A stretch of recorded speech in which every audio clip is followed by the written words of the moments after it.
नमस्कार मैत्रिणींनो, स्वागत करते माझ्या YouTube चॅनलवरती। तर आपण आज जो पॅचवर्क शिकणार आहोत तो अशा पद्धतीचा पॅचवर्क असेल। पाहू शकता इथे ड्रेसला तुम्ही बनवू शकता किंवा तुम्ही जर जीन्सवरती टॉप बनवायचा असेल त्याच्यावरतीही बनवू शकता। अशा पद्धतीचा नेक व पॅचवर्क हा जो आहे तो सुंदर प्रकारे तुम्हाला बनवता येईल। तर हा डिटेल मध्ये मी व्हिडिओ टाकला आहे की कशा पद्धतीने याचं कटिंग असतं, कशा पद्धतीने स्टिचिंग करायचं आहे व कशा पद्धतीने डिझाइन बनवायची आहे। तर यामध्ये मी चेस्टचं माप कसं घ्यायचं आहे, कमरेचं माप कसं घ्यायचं आहे हे बेसिक गोष्टी शिकवलेल्या आहेत। कारण ज्या नवीन शिकाऊ मेंबर आहेत त्यांना ह्या बेसिक गोष्टी येणं महत्त्वाचं आहे। कारण एकदमच आपण सर्व मापे शिकवली तर त्यांना लक्षात येणार नाही। त्यासाठी हा बेसिक फंडामेंट चालू आहे। म्हणजेच काय, बेसिक जर शिवण शिकायचं असेल तर बेसिक गोष्टी आपल्याला गळा कसा टाकायचा असतो, मुंडा कसा टाकायचा असतो, छातीचं माप कसं घ्यायचं असतं, कमरेचं माप कसं घ्यायचं असतं, त्यात शोल्डर किती घ्यायचे असते, गळ्याची रुंदी किती घ्यायची असते व गळा कसा बनवायचा असतो, ह्या बेसिक गोष्टी झाल्या। तर ह्या बेसिक नॉलेज देण्यासाठी मी हा बेसिक फंडामेंट चालू केला आहे। त्यामध्ये मी विविध प्रकारचे गळ्यांचे पॅचवर्क कसे बनवायचे असतात, डिझाइन कशी बनवायची असते, म्हणजे सविस्तरपणे मी तुम्हाला शिकवत आहे। तर जरी व्हिडिओ लांब झाले तरी सुद्धा तुम्ही पूर्ण व्हिडिओ पहा, म्हणजे तुम्हाला जरी तुमचा नेक ड्रेस बनवायचा असेल तर ही सुद्धा तुम्हाला अगदी व्यवस्थित समजेल। अशा प्रकारे तुम्हाला हे शिकवलेलं आहे। तर हे जर तुम्हाला शिकायचं असेल तर तुम्ही नक्कीच माझ्या चॅनलला, YouTube चॅनल माझं संगीता फॅशन डिझायनर हेच माझं YouTube चॅनल आहे, तर त्याला सबस्क्राइब करा व रोज एक नवीन प्रकारचे जे आहे तो पाहू शकता। इथे किती सुंदर पॅचवर्क तयार झालेला आहे। तर हा पॅचवर्क बनवायचा असेल तर काय करावं लागतं, कारण काम जे आहे ते अगदी परफेक्ट झालेलं आहे। पाहू शकता इथे पाठीमागचा नेक कशा पद्धतीने जोडलेला आहे किंवा समोर जी डिझाइन बनवलेली आहे ती जशी रेडीमेड ड्रेसला असते त्याच पद्धतीने तयार झालेली आहे। तर ही कशी बनवायची आहे ते तुम्हाला अगदी सविस्तर शिकवलेलं आहे। तर माझा व्हिडिओ तुम्हाला आवडत असतील तर नक्कीच तुम्ही चॅनलला सबस्क्राइब करा व नवनवीन व्हिडिओ पहा। चला आजच्या व्हिडिओला आपण सुरुवात करूया। हा नेक कसा बनवला आहे तोही तुम्हाला अगदी सविस्तरपणे कटिंग व स्टिचिंग दोन्ही दाखवते। चला आजच्या व्हिडिओला आपण सुरुवात करूया।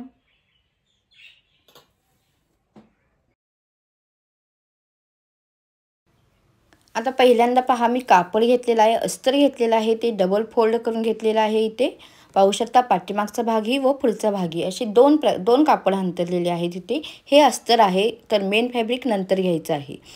तर पहिल्यांदा काय करायचं, जी शोल्डर आहे त्याचा निम्मा भाग करायचा। तर इथे शोल्डर 15 इंच आलेले आहे, त्याचा निम्मा मी 7.5 इंच घेतलेला आहे। 1 इंच शोल्डर उतार घेतलेला आहे। आता इथून मी 2.5 इंच घेऊन तिरकी रेषा आखून घेतलेली आहे। आता इथून आपल्याला आर्मोलचं माप टाकायचं आहे। तर आर्मोलचं मापचं सूत्र काय आहे, तर छातीचा 1/6 भाग प्लस 1 इंच। तर छाती 32 आहे, तर 32चा 1/6 भाग 5.3 आला, त्यामध्ये प्लस 1 इंच घालून 6.3 इंचाला मार्किंग करून घ्यायचं आहे। आता ही आपली चेस्ट लाईन झाली। तर आता इथून आपल्याला काय करायचं आहे, आधी जी आपली लांबी आहे ती घ्यायची आहे। तर लांबी ड्रेसची तुम्ही किती असेल तितकी घेऊ शकता। मी ते ब्लॉक फक्तच तुम्हाला गळ्याची पार्ट तयार करून दाखवत आहे। तर माझ्याकडे जितकं कापड आहे तितकं मी लांबी घेत आहे। तर इथून मी सरळ रेष आखली आहे। आता जे आर्मोल आहे तो काढायचा आहे। तर आर्मोल जर पॅक नेक असेल तर कसा काढायचा मी तुम्हाला कालच्या भागात सांगितलेलं आहे, कारण पाठीमागे मी फक्त 1.5 इंचाचा गळा घेणार आहे। तर पहिल्यांदा याचा मध्य करून घ्यायचा आहे। मध्याला शोल्डरपेक्षा 1 इंच कमी घ्यायचं आहे व जी खालची रेषा आहे त्याला शोल्डरपेक्षा अर्धा इंच कमी घ्यायचं आहे। आता इथून तिरकं एक रेषा आखायची आहे, म्हणजेच 1 इंचावरती खूण करायची आहे व हा आकार अशा पद्धतीने जोडून जो समोरचा आर्मोल तयार होईल। आता पाठीमागचा आर्मोल करण्यासाठी अर्धा इंच बाहेरच्या साईडला देऊन आकार दिलेला आहे। हा पाठीमागचा आकार झाला, हा समोरचा आकार झाला। आता गळ्याची जी उंची आहे तर मी तिथे 6 इंच घेत आहे। समोरचा गळा 6 इंचापर्यंत घेत आहे। तर मी 6 इंचावरती एक खूण केलेली आहे। आता तयार शोल्डर किती हवे आहे त्याच्यावरती आपलं माप घ्यायचं असतं। तर इथे तयार शोल्डर जी आहे ती 4 इंचाची मी घेत आहे, कारण 3 इंच रेडी शोल्डर करायचे आहे। कारण इकडे शिलाईसाठी अर्धा इंच व इकडे शिलाईसाठी अर्धा इंच जाणार आहे। तर मी 4 इंच सोडून उरलेली गळारुंदी टाकलेली आहे। तर आता जी गळारुंदी आहे ती मी चौकोन आखून घेते व त्यामध्ये गळा खोलून घेते। आता गळ्याला मी साधारण गोल आकार देत आहे, पण आपल्याला वेगळा गळा बनवायचा आहे, तर तो कसा बनवायचा ते तुम्हाला सांगते. आता तुमच्याकडे जितकं कापड असेल तितकं तुम्ही पॅच तयार करू शकता, म्हणजेच कापड जितकं शिल्लक असेल तितकं तुम्ही पॅच तयार करू शकता. आधी मी छातीचं माप टाकते, तर छातीचं माप अशा पद्धतीचं आहे. छाती प्लस त्यामध्ये लुजिंग 3.75 घालायचं आहे, त्याचा चौथा भाग करून घ्यायचा आहे. आता 35.75 आलेला आहे, त्याचा चौथा भाग 8.9 आहे, म्हणजेच 9 इंचावरती मार्किंग करायचं आहे लुजिंग सहित. व त्याच्या पुढे आपल्याला 1 इंच शिलाई मार्जिन. शिलाई मार्जिन काय तर माया जो असतो तो 1 इंचाचा ठेवलेला आहे. 1 इंचाच्या आत ज्यावेळेला आपण टिप मारतो त्यावेळेला अगदी ड्रेस फिटिंगला परफेक्ट बसत असतो, कारण लुजिंग सहित आपण मार्किंग केलेलं आहे. आता ही जी लाईन आहे ती अगदी व्यवस्थित टच करायची आहे, कारण ह्या 2 लाईनीमध्ये जर फरक पडला तर आपल्याला ज्यावेळेला भाई जोडतो त्यावेळेला एक भाई कमी व एक भाई जास्त करून जो फिनिशिंग येत असते, म्हणजेच करेक्ट जे मार्किंग असतं ते येत नाही. त्यासाठी ते व्यवस्थित माप करून घ्यायचं आहे. आता इथे कमरेचं माप असेल तर कमरेचं लुजिंग हे 3 इंच द्यायचं आहे. जितकी कंबर असेल त्यामध्ये 3 इंच प्लस करायचं आहे, त्याचा चौथा भाग घ्यायचा आहे. तर इथे 7.5 इंच आलेला आहे, त्याच्या पुढे 1 इंच शिलाई मार्जिन, म्हणजेच आपल्याला माया ठेवायचा आहे. आता मी इथे फक्त ब्लॉक तयार करत आहे, त्यासाठी मी सरळ आता आखून घेते. जसं मार्किंग केलेलं आहे तसं मी आखून घेते. आता खालीही मी त्याच पद्धतीने मार्किंग करते व ही रेष जशी आहे तशी मी जोडून घेते, कारण खाली मी हिपचं माप टाकलेलं नाही, कारण आपल्याला ड्रेस ज्यावेळेला बनवायचा आहे त्यावेळेला आपण सविस्तरमध्ये शिकूया. ह्या बेसिक गोष्टी आहेत, ह्या बेसिक आधी गोष्टी शिकण्याचा प्रयत्न करूया. आता पाठीमागचा गळा मी 1.5 इंचाचा घेऊन मी इथे मार्किंग केलेलं आहे. गळ्याचं माप घेताना तिरक्या रेषेच्या तिथूनच घ्यायचं आहे, सरळ रेषेपासून गळ्याचं माप घ्यायचं नाही. आता हे मायनस करायचं आहे, कारण आपल्याला इथे मायनस शोल्डर ही थोडीशी करावी लागेल, कारण नेक जर अगदी व्यवस्थित यायचं असेल तर तिथे थोडंसं अर्धा इंच मायनस करायचं आहे. का मायनस करायचं आहे? कारण जर तिथे आपण तसंच ठेवलं तर एक साईडला टोक आल्यासारखं दिसतं, त्यासाठी तो जो भाग आहे तो मी थोडासा मायनस केलेला आहे. तो किती केलेला आहे तर कुणाचा पाव इंच कमी होतो तर कुणाचा अर्धा इंचापर्यंत इतकाच फरक येतो, त्याच्यापेक्षा फरक हा येत नाही. तर आता मी हे कटिंग करून घेतलेलं आहे. समोरचा आर्महोल जो आहे तो एक पॅच काढून घ्यायचा आहे व आता ह्याला पाठीमागचा भाग काढला की समोरच्या बाजूला समोरचा आर्महोल कट करायचा आहे. आता समोरचा नेक जो आहे तो मी इथे कटिंग करत नाही, तर नेक जो आहे तो मी कॅनव्हासवरती कट करणार आहे. तर नेक अशा पद्धतीने बनवायचा आहे, मी तुम्हाला थोडक्यात सांगते. तर हा नेक कसा बनवायचा ते आपण सविस्तरपणे शिकूया.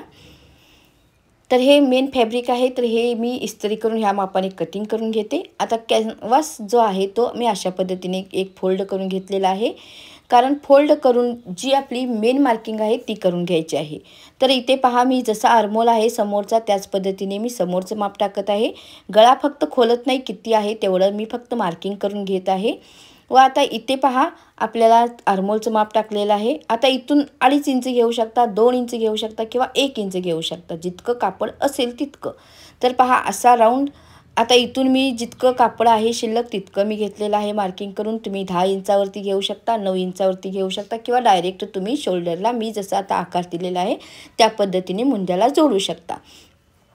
तर मी जे आहे ते मला आकार जसा हवा आहे तसा घेण्यासाठी मी इथून जे आहे ते खाली 2.5 इंच 2 इंच इतकंही माप घेतलात तरी काही हरकत नाही. मी खाली 2.5 इंचावरती मार्किंग केलेलं आहे व मी अशा पद्धतीने आकार देत आहे. आता हे तुमचं 1.5 इंचाचं मार्किंग दाखवत आहे मी. पहिल्यांदा एक जी दाखवलं आहे ते मेन इथे दाखवलेलं आहे ते मेन मुंड्याला दाखवलं, नंतर मी 1 इंचाचं जे 1.5 इंचाचं मार्किंग दाखवलं. आता मी जे आहे ते कशा पद्धतीने डिझाईन बनवायची आहे ते दाखवत आहे. तर डिझाईन बनवण्यासाठी इथून मी अर्धा इंच व इथून अर्धा इंच अशा पद्धतीने घेऊन गोलाकार दिलेला आहे. अगदी व्यवस्थित शेपमध्ये येण्यासाठी अगदी चेक करायचं आहे की गोल आलेला आहे का, व्यवस्थित आलेला आहे का, कारण जेवढी नजर तीक्ष्ण व चांगली असेल तितकं तुम्हाला आकार बेस्ट मिळतो. तर हा आकार पहिला अशा पद्धतीने आकार द्यायचा आहे, मी देऊन घेत आहे इथे. हे आकार जसे आहेत त्या पद्धतीने आकार द्यायचा आहे. आता शेवटचा आकार द्यायचा नाही, कारण शेवटचा आकार दिला तर तुम्हाला शोल्डर अटॅच करता येणार नाही, तर त्यासाठी मी अशा पद्धतीने इथे आकार दिलेला आहे. फक्त हा आकार अशा पद्धतीने अटॅच केलेला आहे. आता मी कटिंग करून घेते. आता हा जो आर्महोलचा आकार दिलेला आहे त्या पद्धतीने मी कट केलेला आहे व जो मेन गळा आहे त्याला जसा आकार दिलेला आहे तोही मी इथे कटिंग करून घेत आहे.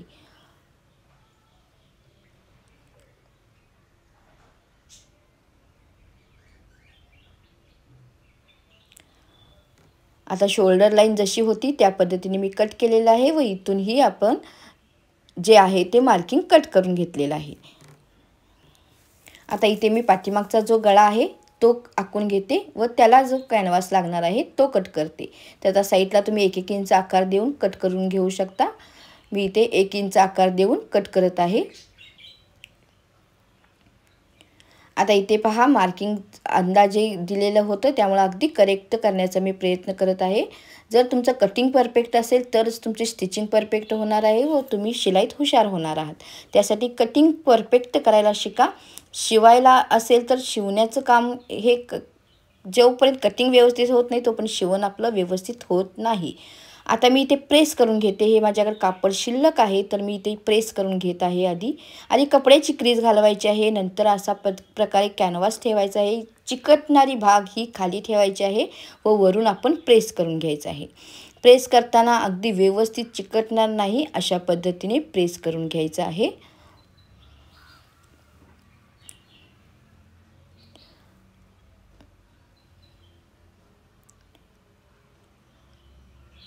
थोडासा वेळ लागेल पण काम करेक्ट होईल, तर थोडासा वेळ आपल्याला एक्स्ट्राचा द्यावा लागेल। गडबड करून ज्यावेळेला तुम्ही शिलाई करता त्यावेळेला नंतर पश्चाताप होण्यापेक्षा थोडासा एक्स्ट्राचा वेळ देऊन तुम्ही शिलाई काम करायला शिका, म्हणजे एकाच वेळेला काम हे चांगलं होईल। उगाच शिवायचं आहे म्हणून शिवण्यात काही अर्थ नाही। आता इथे मी थोडीशी नॉच मारत आहे, एक्स्ट्रा कापड सोडलेलं आहे कारण हे अशा पद्धतीने फोल्ड करायचं आहे। आता उरलेले जसा आकार आहे त्या पद्धतीने मी कटिंग करून घेत आहे।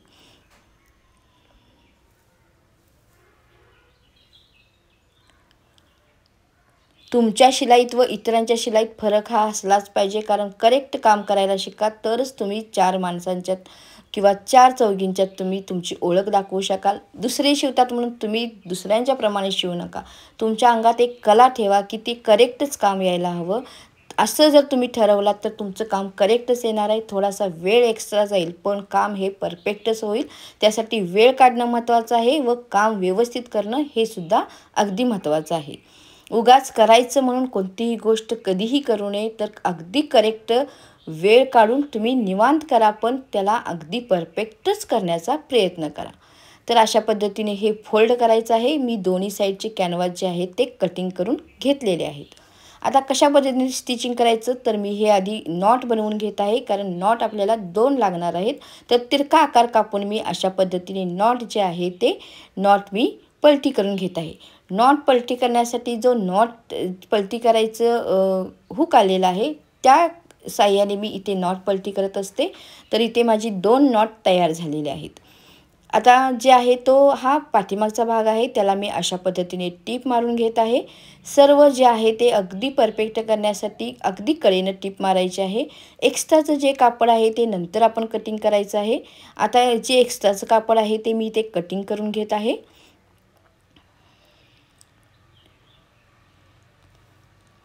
आता पाठीमागचा भाग हा जो आहे तो मी फ्युजिंग टेपने चिटकून घेतलेला आहे। सर्व बाजूनी टीप अजून मारलेली नाही, तर फ्युजिंग टीपच्या साहाय्याने इस्त्रीच्या द्वारे मी इथे चिटकवून घेतलेला आहे। आता एक लाईन सोडून जे आहे ते आपण इथे कटिंग करायचं आहे। आता दाब टीप घ्यायची आहे। दाब टीप आता जे आपण अस्तर लावलेला आहे म्हणजे आपण पॅच जो लावलेला आहे त्याच्यावरती येणार आहे, कारण हा दाब जो आहे ते आतल्या साईडला जाणार आहे। ज्यावेळेला बाहेरच्या साईडला दिसत असतं त्यावेळेला दाब टीप जी आहे ती मेन फॅब्रिकवर घ्यायची असते। आता आपण जे आपण एक्स्ट्राच लावलेलं आहे त्याच्यावरती दाब टीप घेतलेली आहे। आता मी इथे टीप जरी मारत असले तर नंतर आपल्याला शोल्डर जोडताना थोडीशी टीप उसवावी लागणार आहे, कारण आपल्याला शोल्डर अटॅच करायचे आहे। एक्स्ट्राचं जे कापड आहे ते मी ते कटिंग करून टाकते, कारण मी जे आहे ते ब्लाऊजचा पीस अगदी परफेक्ट कटिंग करून घेतलेला होता, तर त्या मापाने मी अगदी करेक्ट कटिंग करून घेत आहे। हा पाठीमागचा भाग तयार झालेला आहे। समोरचा भाग कशा पद्धतीने तयार करायचा ते सांगते। आता इथे नॉट जे आहेत ते मारलेले होते, तर मी आता इथे टीप मारून घेत आहे। टीप अशा पद्धतीने मारायची आहे की कापड जे आहे ते एक्स्ट्राचं आतमध्ये जाईल, याच्यासाठी टीप मारायची आहे। तुम्हाला इथे गोठ हवा असेल तर तुम्ही इथे गोठही घेऊ शकता, टीप मारायची असेल तर टीप मारू शकता, ऑप्शन तुमच्याकडे आहेत।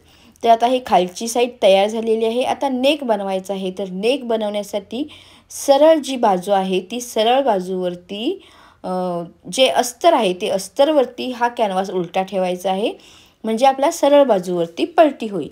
तर मी अशा पद्धतीने त्याला सर्व बाजूनी टाचण्या लावून घेतलेल्या आहेत व सर्व बाजूनी घोडा थोडासा हाताने उचलायचा आहे व मग फिरवायचा आहे मशीन। जिथे कोपरा आलेला आहे तिथे टोक आत घालायचं आहे, पुन्हा घोडा उचलून फिरवायचा आहे।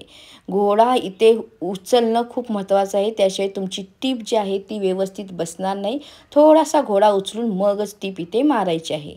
तर आता अशा पद्धतीने सर्व घरी जी आहेत ती तयार झालेली आहेत। आता एक्स्ट्राचं जे कापड आहे ते एक लाईन सोडून कट करून घ्यायचे आहे, कारण एक्स्ट्राचं कापड जे आहे ते अगदी जास्त सोडायचं नाही, तर एकच लाईन आपल्याला बस होतं। जास्तही कापड आत ठेवलं म्हणजे फिनिशिंग परफेक्ट येत नाही, तर त्यासाठी एक लाईन सोडायचं आहे व सर्व बाजूनी कटिंग करून घ्यायचं आहे। आता कोपरे जे आहेत ते अगदी व्यवस्थित कट करायचे आहेत, कारण धागा कट होऊ नये इतकी काळजी घ्यायची आहे व कट करायचं आहे। ज्यावेळेला टीप मारतो त्यावेळेला एकदा चेक करायचं आहे की पाठीमागं नेक परफेक्ट बसलेला आहे का, व्यवस्थित आलेला आहे का, टीप व्यवस्थित आलेला आहे का, ही ज्या त्या वेळेला काळजी घ्यायची, म्हणजे नंतर आपल्याला उसवण्याची गरज पडत नाही। आता इथे टाचण्या काढलेल्या आहेत व सर्व बाजूनी मी इथे पलटी करून घेत आहे। आता इथे सर्व बाजूनी पलटी झालेला आहे। आता एकदा प्रेस करून घ्यायला हवं, कारण अगदी व्यवस्थित बसायचं असेल तर थोडंसं प्रेस करणं महत्त्वाचं आहे। तर मी इथे प्रेस करून घेत आहे, कारण प्रेस केल्यामुळं काय होतं तर फिनिशिंग अगदी परफेक्ट येते, कस्टमर वाढतात व कस्टमरला आवडतं व आपल्याला केलेल्याचं समाधान मिळतं। त्यासाठी ज्या त्या वेळेला प्रेस करणं अगदी महत्त्वाचं आहे, कारण ज्यावेळेला फॅशन डिझायनर शिकत असतो त्यावेळेला सर्व गोष्टी येण्यासाठी आपण परफेक्टपणा हा महत्त्वाचा असतो। तर आता कोपरे अगदी व्यवस्थित आलेत का एकदा चेक करून नख मारून घ्यायचं आहे। आता मी इथे टीप मारते, तुम्हाला इथे गोट लावायचं असेल तर तुम्ही गोट लावू शकता। तर मी इथे टीप मारून इथे जी नॉट बनवलेली आहे त्याची मी डिझाईन बनवून घेत आहे। तर डिझाईन बनवण्यासाठी मी 2 इंच एक्स्ट्रा, 1.5 इंच आपण जे 1 इंच एक्स्ट्रा सोडलेलं होतं माया, तो मी एक्स्ट्राचा सोडलेला आहे व तिथूनच सुरुवात केलेली आहे। तर अशा पद्धतीने एक फिरवून एक लेस अशा पद्धतीने मी डिझाईन बनवत आहे। याच्यामध्ये तुम्ही मनीही अटॅच करू शकता। मी इथे मनी अजून अटॅच केलेले नाहीत, तर तुम्हाला दाखवण्यासाठी केलेलं आहे। तुम्ही इथे मध्ये मनीही लावू शकता, खूप सुंदर डिझाईन तयार होईल। तर अशा पद्धतीने ही डिझाईन पूर्ण तयार करायची आहे। इकडच्या साईडला ही 1 इंच जे आहे ते एक्स्ट्राचं 1 इंच सोडायचं आहे व तितकीच डिझाईन बनवायची आहे जितकी आपल्याला गरज आहे, म्हणजेच माया आतमध्ये जाणार आहे त्याला डिझाईन बनवण्याची गरज नाही। तर हे पाहू शकता किती सुंदर डिझाईन बनत आहे। तर अशा पद्धतीने सुंदर डिझाईन आपली तयार झालेली आहे। तर माझे व्हिडिओ तुम्हाला आवडत असेल नक्कीच तुम्ही चॅनलला सबस्क्राईब करा व तुम्ही कमेंट नक्की करा की तुम्हाला व्हिडिओ आवडतात का, हे कळणंही तितकंच महत्त्वाचं आहे। तर तुम्ही नक्कीच कमेंट करू शकता, त्या कमेंटचं मी उत्तर देण्याचा नक्कीच प्रयत्न करीन। तर पाहू शकता नेक किती सुंदर तयार झालेला आहे। तर अशा पद्धतीने तुम्ही नेक बनवू शकता। मी पुन्हा एकदा प्रेस करून घेते। आता शोल्डर कशी अटॅच करायची ते एकदा पाहूया। तर शोल्डर अटॅच करण्यासाठी मगाशी मी टीप मारली होती ती थोडीशी खोलावी लागेल व नंतर आपल्याला हात शिलाई इथे घालायची आहे, कारण जो नेक आहे तो आपल्याला आतमध्ये हात शिलाई घालून हे करायचं आहे, पॅक करायचं आहे। तर आधी अशा पद्धतीने सरळ टीप घ्यायची आहे। आता इथे थोडीसा नॉच मारायची आहे, कारण नॉच मारल्यामुळं काय होतं की फिटिंग अगदी परफेक्ट बसतं। तर आता हे पाहू शकता अगदी पलटी करून घेतलेलं आहे मी, अगदी परफेक्ट इथे फिनिशिंगचं आलेलं आहे। एक्स्ट्राचं कापड जे आहे ते कात्रीने इथे कट करायचं आहे। अशा पद्धतीने ज्यावेळेला करता त्यावेळेला अगदी परफेक्ट येतं। आता इथे पाहू शकता किती सुंदर अशी डिझाईन तयार झालेली आहे। थोड्याच वेळात तुम्हाला मी शिकवलेलं आहे की डिझाईन कशी बनवायची। तर तुम्हाला व्हिडिओ आवडला असेल तर नक्कीच तुम्ही लाईक करा, शेअर करा व सबस्क्राईब करायला विसरू नका। Thank you for watching.